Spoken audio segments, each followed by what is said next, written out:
이 시간 성도님들을 축복합니다. 우리 온전한 믿음을 가지고 아멘으로 응답하시기 바랍니다. 평안하십시오. 성령 충만하십시오. 오늘 말씀을 여러분의 삶에 더하여서 더함교회의 온전한 성도가 돼서 더함교회를 온전히 세워나가는 귀한 사역에 쓰임받는 여러분 모두가 되기를 간절히 축복합니다. 아멘.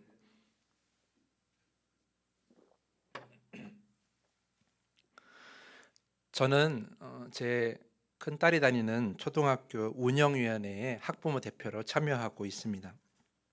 몇 주 전에 새 학기를 준비하기 위해서 학교 운영위원회 모임에 갔었는데 몇 가지 안타까운 소식을 듣게 되었습니다. 첫 번째로 올해 입학하는 신입 학생 수가 작년과 동일하게 적어서 학급 수가 한 학급으로 운영된다라는 것이었어요. 그래서 1학년과 2학년 한 학급이고 3학년 이상 두 학급으로 운영이 되고 있는 것이죠. 반대로 6학년 졸업생은 많이 있어서 이번에 전교생이 처음으로 200명 이하로 내려갔다는 소식을 듣게 되었습니다. 더 놀라운 소식은 병설 유치원에 가는 이야기인데요. 그 초등학교에 병설 유치원이 있는데 이번에 입학을 지원한 학생이 한 명밖에 없었다라는 거예요. 그래서 어쩔 수 없이 유치원을 운영하지 못하고 휴원을 하게 되었다는 겁니다. 이 휴원이 3년 동안 이어지게 되면 3년 동안 신입생이 들어오지 않게 되면 결국 폐원해야 하는 그런 상황에 놓였다라고 그런 이야기를 듣게 되었습니다. 정부와 언론에서 출산율이 저조하다고 인구수가 감소하고 있다는 이야기를 계속해서 들었지만 그렇게 제 눈을 보는 앞에서 그 현실로 다가오는 것을 보았을 때 저는 너무나 안타까운 마음이 들었습니다. 인구 문제는 사회적 문제이기도 하면서도 또한 교회 안에도 큰 문제이기도 합니다. 지난 금요 매듭 기도회 시간에 제가 말씀을 드렸지만 목회자가 되고자 신학교에 진학하는 학생 수가 다 모든 신학교가 다 미달되었다고 말씀을 드렸어요. 물론 지원하는 학생 수, 즉 그러니까 태어나는 그 학생 수가 줄어든 것도 이유가 있지만 가장 큰 이유가 무엇이냐면 교회의 앞날이 밝지 않기 때문이에요. 인구수가 줄어들면 성도들도 줄어들게 되고 그러면 성도의 헌금으로 운영되는 교회 또한 어려워진다는 것을 알기 때문에 이제 목회자가 되고자 하는 사람이 점점 줄어들고 있는 것이죠. 이미 외국에는 역사가 오래된 교회라고 할지라도 그 운영비를 감당하지 못해서 교회가 문을 닫는 경우가 하나둘 생겨나고 있습니다. 그리고 국내에서도 지방의 교회들을 보면 목회자가 오지 않아서 목회자가 파송되지 않아서 어려워하는 교회들도 하나둘씩 나타나고 있습니다. 이런 현상을 볼 때 우리는 생각하게 됩니다. 그렇다면 이 땅의 교회는 결국 사라지게 될 것인가? 지난 금요 매듭 기도 시간에도 제가 말씀을 드렸던 질문이에요. 과연 우리 이 한국 교회, 더 나아가 전 세계의 교회들은 결국 사라지게 될 것인가? 어두운 밤을 밝게 비치던 그 교회 십자가들, 우리가 밤에 높은 곳에 올라가면 그 십자가를 정말 많이 보았는데 그 십자가들이 이제 하나둘 꺼져가는 것 아닌가, 이런 생각을 하게 되는 것이죠. 하지만 여러분, 제가 금요 매듭 기도의 시간에도 말씀을 드렸지만 교회가 사라질 일은 결코 없습니다.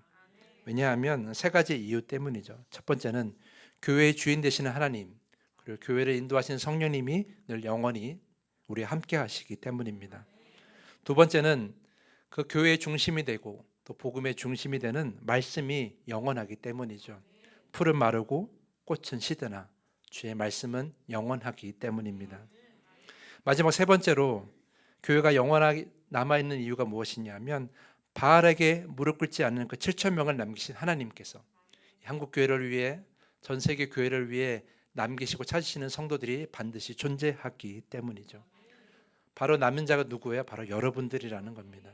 지금 여러분들이 믿음을 가지고 기도하고 또한 하나님께 예배하고 있기 때문에 결코 이 교회는 무너지지 않을 것입니다. 교회는 사라지지 않을 것입니다. 근데 여러분, 한 가지 기억해야 할 것이 있어요. 교회는 사라지지 않지만 하나님께서 기뻐하시고 하나님께서 사용하시는 교회는 남게 될 거예요. 하지만 하나님께서 쓰지 않으시고 하나님께서 기뻐하지 않으시는 교회는 결국 남지 않게 될 것이죠. 결국 망하게 될 거라는 거예요. 왜냐하면 인구수는 줄어들고 교회가 그대로일 수는 없기 때문이죠. 우린 사실을 꼭 기억해야 돼요. 교회가 영원하긴 하겠지만 그러나 모든 교회가 다 영원하지는 않을 거라는 거죠. 오늘 읽은 사도행전 5장 38절과 39절 그 전후의 말씀을 읽어보면 매우 흥미로운 이야기가 기록되어 있습니다. 사도들이 복음을 전하기 시작하면서 또한 많은 기적을 일으키면서 믿는 자들이 점점 많아지게 되었어요. 그래서 초대교회의 규모가 급격하게 늘어나게 되죠. 그러자 유대교회 지도자들이 그 초대교회의 성장을 보면서 위기의식을 느끼게 돼요. 위기감을 느끼게 되면서 이들을 빨리 사라지게 해야 되겠다는 생각에 사도들을 어떻게 해요? 붙잡아 드립니다. 그리고 여러 가지 어려움, 고난을 겪게 하면서 어려움, 고문을 하면서 더 이상 예수 그리스도 이름으로 복음을 전하지 말라고 협박하죠. 하지만 사도들은 성령이 충만한 자들이었기 때문에 자신들의 뜻을 굽히지 않습니다. 그래서 유대 지도자들이 결국 이 사람들을 죽여야 되지 않을까 고민할 때에 유대교에서 존경받던 가말리엘이라는 바리새파 사람이 과거의 유대 역사를 언급하면서 이렇게 말합니다. 그 말씀이 오늘 읽은 38절과 39절 말씀이에요. 제가 세 번역으로 한 번 더 읽어드리겠습니다. 이 사람들에게서 손을 떼고 이들을 그대로 내버려 두시오. 이 사람들의 이 계획이나 활동이 사람에게서 난 것이라면 망할 것이요, 하나님에게서 난 것이라면 여러분은 그것을 없애버릴 수 없소. 도리어 여러분이 하나님을 대적하는 자가 될까봐 두렵소라고 이렇게 이야기를 합니다. 바리새파 사람인 가말리엘이 언급한 역사적 두 사건은 이런 내용이에요. 36절과 37절에 기록되어 있는데요. 먼저 36절을 보면 드다라는 사람이 일어나서 자기를 위대한 인물이라고 선전하면서 약 400명이라는 사람들을 거느리고 다녔습니다. 그런데 그가 죽임을 당하니까 그를 따르던 사람들 다 흩어지고 그 존재감이 사라져 버린 거죠. 37절에는 이런 내용이 기록되어 있어요. 갈릴리 사람 유다라는 사람이 백성을 꾀어서 반란을 일으켰는데 이 일도 그가 죽으니까 그를 따르던 사람들이 다 흩어져 버린 거예요. 드다라는 사람도 그 갈릴리 사람 유다라는 사람도 뭔가 큰 힘을 발휘하는 것 같았지만 다 없어져 버리고 사라져 버린 거죠. 왜 그렇습니까? 가말리엘의 말처럼 하나님에게서 난 것이 아니었기 때문이에요. 하나님에서 난 것이 아니었기 때문에, 하나님이 세운 그런 공동체가 아니었기 때문에 시간이 지나면 망하게 되어 있고 결국 사라져 버린다라는 거죠. 하지만 가말리엘의 말처럼 하나님에게서 난 것이라면, 하나님이 세우시고 하나님이 주인 되시는 공동체라면 그것은 영원할 수밖에 없다라는 거죠. 저는 교회도 마찬가지라고 생각합니다. 교회는 결코 사라지지 않을 것입니다. 하지만 하나님께서 온전히 주인 되시는 교회, 하나님께서 쓰시고 기뻐하시는 교회, 하나님께서 원하시는 열매들을 잘 맺는 교회, 그런 진정 하나님이 쓰시는 교회만이 남을 것입니다. 반대로 하나님 대신 사람이 주인인 교회, 하나님께 쓰임받지 못하고 하나님께 근심이 되는 교회, 하나님께서 바라는 열매를 아무것도 맺지 못하는 교회, 이런 교회는 결국 사라지게 될 것이죠. 망하게 될 거라는 거예요. 하나님께로 난 것이 아니면 결국 그 사람이 없앨 수가 있기 때문이죠. 그곳에 모인 성도답지 않은 성도들이 교회를 없애버릴 것이기 때문이에요. 그러므로 여러분, 우리는 인구수가 줄어든다고 해서, 목회자 수가 줄어든다고 해서, 교회 이미지가 요즘 세상에 좋지 않다고 해서 교회가 사라지지 않을까 염려할 필요가 없는 거예요. 우리 교회의 미래가 걱정된다고 그렇게 말할 필요가 없는 거예요. 왜냐하면 그러한 모든 이유가 있다 할지라도 하나님이 사용하시고 하나님께 쓰시는 교회라면 영원히 남을 것이기 때문이죠. 그래서 우리가 걱정하는 대신 우리 뭘 하면 돼요? 우리가 먼저 온전한 교회를 세우면 되는 겁니다. 그러면 이 더함 교회는 100년이고 200년이고 영원할 수 있는 것이죠. 비록 우리는 100년을 살지는 못하겠지만, 그러나 우리가 그 100년이고 200년이고 영원히 세워나갈 교회를 우리는 그 기초를 닦을 수가 있는 것이에요. 우리가 온전한 성도가 되면 그것이 가능하다는 것이죠.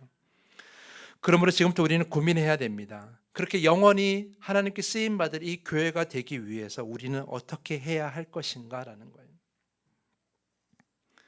단순히 가만히 있으면 그런 온전한 교회가 되는 것은 아니기 때문이죠. 우리는 고민해야 돼요. 이 더함 교회를 어떻게 영원히 무너지지 않고 문을 닫지 않고 영원히 세워져 가며 영원히 주님께 쓰임받는 교회가 되게 할 것인가.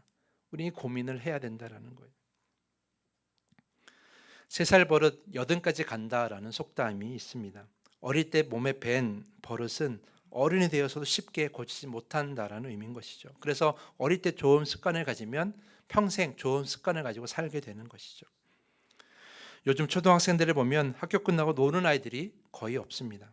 영어며 수학이며 논술이며 미술이며 컴퓨터 디자인이며 운동이며 우리가 어렸을 때는 하지 않았던 것들을 경험하고 공부하는 아이들이 너무나 많이 있어요. 물론 아이들의 뜻은 아니겠죠. 다 부모가 시켜서 하는 거겠죠. 아이들이 힘들 줄 알면서도 그렇게 부모들이 여러 가지를 배우게 하고 경험하게 하는 이유가 무엇입니까? 그것은 어렸을 때의 배움과 경험이 평생을 좌우한다라고 믿고 있기 때문이에요. 저는 이 2가지 이야기를 통해서 저는 하나 깨달은 게 있어요. 사람의 평생이 어릴 때 시간이 좌우한다면 결국 교회의 평생의 온전함도 그 처음의 순간이 중요하다라는 거예요. 특히 이 더함 교회가 그렇다라는 거죠. 우리 더함 교회가 온전한 100년, 200년을 바라본다면 지금 이 순간이 매우 중요하다라는 거죠. 그래서 어떻게 해야 돼? 우리는 준비해야 돼요. 내가 지금 신앙생활 잘하니까 괜찮아라고 생각할 것이 아니라 나 이후에 이 교회에 더하여질 믿을 사람들을 위해서, 그 우리의 또 젊은 믿는 세대들을 위해서 이 교회가 온전하기를 우리가 지금부터 준비해야 한다는 거예요. 사람들은 말하죠. 노년의 행복한 삶을 위해서 젊었을 때 준비해야 된다고 말이죠. 아마 여러분들도 여러분의 노년을 위해서 지금부터 미리 준비하고 있을 거예요. 여러분 100세 시대 아닙니까? 100세 동안, 그 100년 동안 정말 온전한 삶을 살기 위해서, 행복한 삶을 살기 위해서 젊었을 때부터 준비하는 사람들 많이 있어요. 그렇게 우리의 삶을 위해 준비한다면 이 교회의 100년, 200년을 위해서도 지금부터 준비해야 되지 않겠습니까? 그 사명이 누구에게 있어요? 여러분에게 있다라는 거죠. 여러분이 그걸 준비하셔야 돼요. 이제 우리 더함 교회가 다음 주일이면 3살이 됩니다. 3살이면 얼마 안 된 것 같죠. 근데 여러분 좀 많은 변화가 있었어요. 오늘 보니까 저희 찬양단의 건반이 2개가 됐더라고요. 소리가 풍성해졌어요. 저희가 원해서 되는 것이 아니라 하나님께서 보내주셔야 가능한 일인 것이죠. 그리고 찬양단 멤버도 바뀌고 또 그때보다 더 은혜스러운 모습으로 예배하고 있는 것을 볼 때 너무나 감사했어요. 세워진 3년밖에 안 됐지만 하나님께서 많이 축복을 주신 교회입니다. 그 어려웠던 코로나 상황을 잘 견디게 하시고 또 날마다 믿는 자들을 또 도와주셨어요. 성도들의 믿음을 또 온전케 하여 주시고 잘 섬길 수 있도록 우리에게 또 사랑을 많이 부어주셨어요. 힘들고 어렵고 답답한 상황들 다 성도님 없는 사람 없습니다. 그런데도 서로를 잘 격려하며 신앙생활을 할 수 있도록 우리를 서로 사랑하게 하셨다라는 거죠. 또한 우리 자신들의 행복만 바라는 것이 아니라 이웃을 돌아볼 수 있도록 우리가 나누는 교회가 될 수 있도록 또 하나님께서 이 교회를 세워주셨다라는 거예요. 무엇보다 제가 감사한 것은 여러분들의 믿음과 삶이 이 더함교회를 통해서 변화되었다라는 것이죠. 외모만 달라진 것이 아니라 믿음이 정말 온전히 변화되고 있다라는 거예요. 여러분 3년 전의 내 모습 기억에나 나실지 모르겠지만 한번 생각해 보십시오. 얼마나 많이 변화되었습니까? 얼마나 많이 온전케 되었습니까? 다 하나님이 더함교회를 통해서 이루신 열매들입니다. 근데 여러분, 저는 여러분께 한 가지 부탁드리고 싶은 것은 거기에 만족해서는 안 된다라는 거예요. 지금 내가 이만큼 변화되었고 지금 내가 믿음과 삶이 좋지만 그러나 거기에 만족해서는 안 된다라는 거예요. 지금이 좋다고 3년, 4년, 5년, 10년, 20년 늘 같은 모습을 이대로 했으면 좋겠다고 생각해서는 안 된다라는 거죠. 그런 모습은 마치 높은 산에 올라가서 변화된 예수의 모습을 보고 초막 셋을 짓고 영원히 이곳에 머물고 싶다고 말한 베드로와 다를 것이 없다라는 거예요. 베드로는 그 순간이 너무 좋아서 주님과 함께 이곳에 영원히 머물고 싶다고 말했지만 예수님은 그 변화된 모습 속에서도 십자가의 고난을 생각하고 계셨다라는 거예요. 그 변화된 모습 속에서 세상을 향한 구원을 이미 생각하고 있었다라는 거예요. 그 다음을 생각하신 거죠. 우리도 지금이 좋다고 지금 상황에 머물 것이 아니라 100년 이상 온전히 세워지고 쓰임받을 이 더함 교회를 위해서 우리가 준비해야 한다는 것이죠. 우리가 쓰임받아야 한다는 것이에요. 다음 주일 3주년 때 우리가 케이크를 또 만들어서 또 함께 불기도 하고 또 세계의 촛대를 꼽겠지만 그것이 늘어가는 것에 만족해 하는 것이 아니라 이 교회가 점점 더 온전해지기를 기도하며 바라며 그것을 놓고 우리가 기뻐해야 한다는 것이죠. 그래서 저는 지금이 중요하다고 생각했어요. 그 100년, 200년 영원한 교회를 우리가 세워나가기 위해선 지금 10년, 이 짧은 10년이 중요하다고 생각했어요. 그래서 저는 이런 목표를 여러분과 함께 공유하고자 합니다. 오늘 설교의 제목처럼 100년을 위한 10년의 발걸음을 걸어야 된다는 거죠. 함께 따라합시다. 100년을 위한 10년의 발걸음. 네. 그 발걸음 속에 여러분 쓰임받기를 간절히 축복합니다. 그리고 그 10년 중에 이미 3년이 지났습니다. 아까도 말씀드렸지만 3년은 하나님께서 많은 것을 주신 시간이고 또 더함 교회의 기초를 세워나가는 중요한 시간이었습니다. 근데 여러분 기초만 세워서 교회가 건물이 온전하지 않겠죠. 기초 위에 무엇을 해야 합니까? 벽도 쌓아야 되고 또 지붕도 올려야 되고 창문도 달아야 되고 문도 달아야 합니다. 또한 사람이 잘 살 수 있도록 그 내부 공사도 해야 되고 가구도 놔야 되고 여러 가지 집기류도 놔야 되죠. 그런 안의 것을 채워나가는 시간이 필요한 그것이 바로 우리에게 남은 7년이라는 거예요. 그 7년 동안 우리가 이 교회의 기초가 잘 세워진 이 교회 위에 살을 붙이고 채우는 시간을 가져야 한다는 거예요. 우리가 그 7년을 잘 보내고 이 10년의 발걸음을 잘 마쳤을 때에 이 더함교회는 온전히 갈 수 있을 거예요. 하지만 이 7년의 시간을 그저 의미 없이 보내고 그저 나만 잘 된다는 생각으로 보낸다면 이 더함교회는 결국은 망하게 되는 것이죠. 우리가 무엇을 해야 되겠습니까?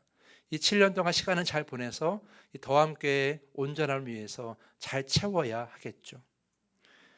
우리가 무엇을 채워야 될 것인가? 이제 우리가 어떻게 해야 될 것인가를 고민해야 되는 순간이죠. 저는 이것을 온전한 전통을 세우는 시간이라고 저는 말하고 싶어요. 그래서 따라합시다. 온전한 전통. 네. 온전한 전통을 이제 교회 안에 세워야 할 때라는 거예요. 오늘 두 번째 읽은 말씀은 고린도 교회를 향한 바울의 격려의 이야기예요. 그런데 여러분 고린도 교회는 그 지리적 위치상 해상교통과 무역의 중심지였기 때문에 많은 여러 민족의 문화들이 섞이는 곳이었어요. 그래서 각 민족의 우상들이 총집결한 도시였어요. 그래서 고린도 교회가 여러 가지 문제들이 많았습니다.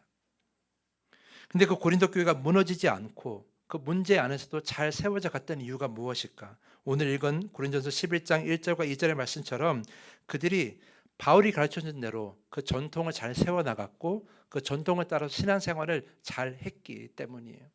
제가 다시 읽어볼게요. 고린도전서 11장 1절과 2절 말씀. 내가 그리스도를 본받는 자가 된 것 같이 너희는 나를 본받는 자가 되라. 너희가 모든 일에 나를 기억하고 또 내가 너에게 전하여 준 대로 그 전통을 너희가 지킴으로 너희를 칭찬하노라.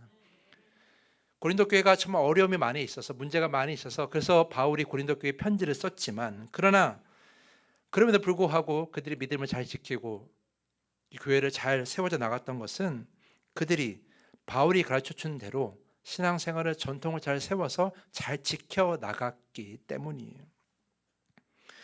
이 1절과 2절 말씀은 바울이 자기 자랑을 하는 것이 아니에요. 여러분 고린도 교회는 바울이 1년 반 동안 고린도 지역에 머물면서 세운 교회예요. 믿음이 없는 그들에게 믿음의 기초를 가르치고 믿음을 어떻게 신앙생활을 하는가를 바울 스스로가 삶으로 보여준 곳이 바로 고린도 교회라는 거예요. 그러니까 바울이 가르쳐준 것을 잘 지켜나가고 있기 때문에 그 전통을 어떻게 해요? 다른 사람들에게도 본을 잘 보이라는 격려의 말을 지금 하고 있는 것이죠. 여러 가지 문제와 답답함이 있지만 여러 가지 어려움이 있지만 그러나 그 문제들 잘 넘어가기 위해서는 지금처럼 전통을 잘 지켜나가고 앞으로 더해지는 믿는 사람들이 그 전통을 잘 지킬 수 있도록 가르쳐야 한다라는 거예요.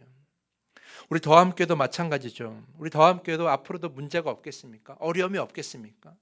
세상이 어려운 것처럼 이 더함교회도 많은 어려움이 있을 거예요. 그러나 그 어려움 속에서도 하나님께 온전히 쓰임받고 하나님께서 세우시는 온전한 교회가 되기 위해서는 그 온전함이 100년, 200년이 가기 위해서 우리가 어떻게 해야 되느냐? 하나님께서 기뻐하시고 하나님께서 우리에게 가르치시는 말씀을 중심으로 우리가 온전한 전통을 세워야 한다는 거예요.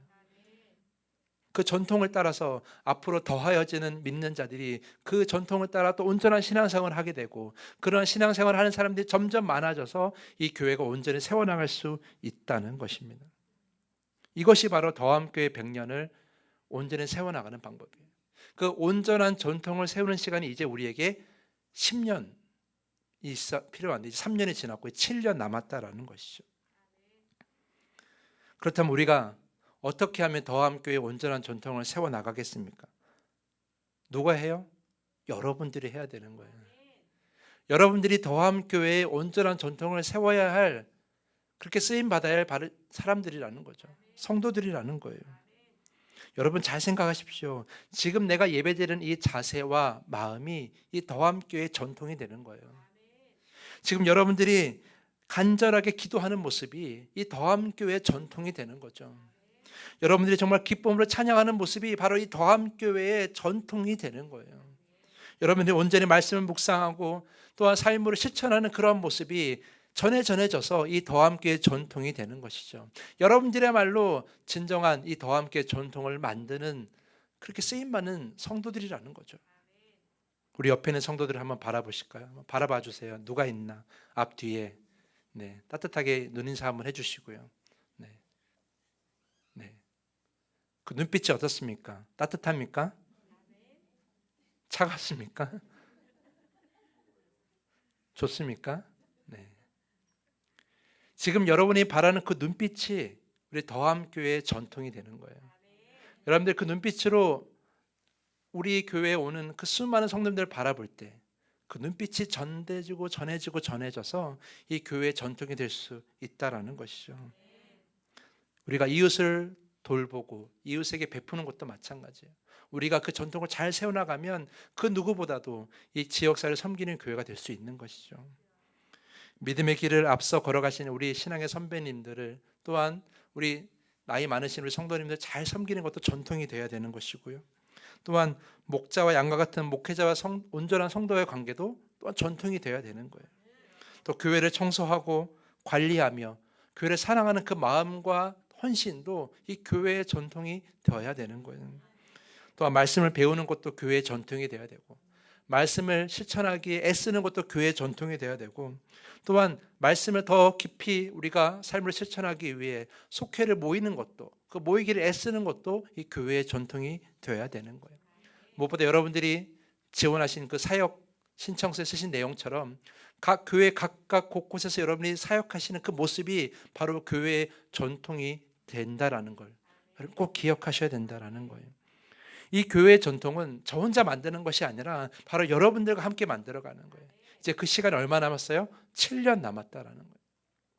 이 남은 7년 동안 이 기초 위에 전통을 가지고 온전한 전통으로 살을 잘 붙여나가고 이 교회를 채워나갈 때 이 더함교회는 100년이고 200년이고 영원히 세워나갈 수 있을 것이고 하나님께 쓰임받을 수 있다라는 것이죠. 그래서 지금 여러분의 모습이 매우 중요해요. 그저 매주 드리는 그런 예배라고 생각하지 마시고 그저 매주 헌신하는 그런 나의 신앙생활이라고 생각하지 마시고 지금 한 번의 헌신과 한 번의 예배와 한 번의 기도와 이 한 번의 모든 나의 믿음과 삶이 이 더함교회의 전통이 된다라고 생각하시기 바랍니다. 신중하게 행동하시고 신중하게 하나님께 기도하면서 나아가셔야 되는 거예요. 지금 나의 이 믿음과 삶이 이 더함교회의 온전한 전통으로 세워나갈 수 있을지 물어보시고 또 물어보시고 성령을 의지하며 나아가야 된다는 거예요. 그렇게 온전한 우리의 신앙과 믿음으로 그런 삶으로 우리가 이 앞으로의 7년을 잘 보낸다면 더함교회 100년은 끄떡이 없을 거예요. 아니 200년, 300년 영원할 줄 믿습니다. 하지만 그 남은 7년 동안 하나님께서 기뻐하시지 않고 사람의 생각으로만 나의 생각으로만 나만 잘 된다는 마음으로 신앙생활을 하신다면 그렇다면 결국 이 더함교회는 인구 절벽 속에 사라져 버리게 될 것입니다. 얼마나 안타까운 일이에요. 여러분 생각해 보셨어요? 이 더함교회가 사라진다라는 생각해 보셨어요? 에휴, 저는 어차피 오래 못 사니까 저는 겪을 일이 아니에요 라고 생각할지 모르겠어요. 제가 고등학교를 신설고등학교를 나왔어요. 그래서 저 위에 선배가 없어요. 저는 1회 졸업생이에요. 근데 고등학교 다니면서 친구들과 또 선생님과 함께 하나님을 찬양하는 기독교 중창단을 만들었어요. 그래서 제가 일기로서 활동을 했죠. 처음 만들어진 중창단이었지만 대회 나가서 대상도 받기도 했어요. 그렇게 좋은 추억을 많이 쌓았던 중창단 활동이었죠. 제 동생도 같은 교회 고등학교를 나와서 3기로 그 중창단 활동을 했습니다. 그런데 나중에 들었는데 그 중창단이 사라졌다라는 거예요. 더 이상 찬양에 관심이 없어서 우리 학생 젊은 세대들이 더 이상 그런 중창단에 관심이 없어서 사라져 버렸다라는 거예요. 저는 그 소식 들었을 때 너무나 마음이 아팠어요. 제 젊음의 일부가 사라져 버린 것 같은 그런 느낌이 들었어요. 너무 안타까웠죠. 선배로서 더 유지할 수 있도록 도와줬어야 되는 거 아닌가 그런 생각을 하기도 했어요. 근데 여러분, 이렇게 제가 몸담은 그런 중창단 하나 사라진 것도 너무나 마음이 아픈데, 여러분의 신앙생활 이 더함교회가 사라진다면 얼마나 안타까운 일이겠어요. 그런 일은 우리가 막아야 되지 않겠습니까? 그렇게 해서 어떻게 해야 돼요? 우리가 온전한 전통을 이 교회를 채워야 한다는 거예요. 그건 누가 해야 돼요? 여러분이 하셔야 된다는 거죠. 말씀 안에서, 성령 안에서 그것을 이루어 가셔야 된다는 거예요. 지금 채우지 않으면 이제 다음에는 없어요. 좋지 않은 전통이 남아버리면 그 전통으로 계속 가게 될 것이고 그 교회는 온전치 못하게 된다는 거죠.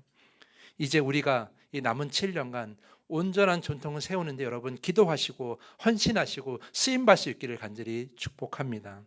그것이 여러분들이 더함교회 오신 이유예요. 새롭게 세워진 이 더함교회가 3년 동안 오는 동안 여러분이 이곳에 모인 이유가 이 더함교회의 영원의 세움받기, 쓰임받기 위해서, 그 전통을 만들기 위해서 하나님이 여러분이 이곳에 부르셨다라는 것이죠. 믿으십시오. 그리고 쓰임 받으십시오. 그리고 나중에 하나님 앞에 가서 칭찬 받으십시오. 그렇게 될 줄 믿습니다. 이제 7년 남은 시간 서로 한 마음으로 이 더함교회 전통을 잘 세워나가서 이제는 그 이후로도 영원히 하나님께 영원히 쓰임받고 하나님께 기쁨이 되고 또한 이 지역사회를 위해 한국교회를 위해 또한 온전히 쓰임받는 이 더함교회 되기를 간절히 소망하면서 여러분 이제 앞으로 7년 잘 보낼 수 있기를 부탁을 드리겠습니다. 우리 이런 모두가 되길 간절히 바라면서 오늘 말씀을 마치겠습니다.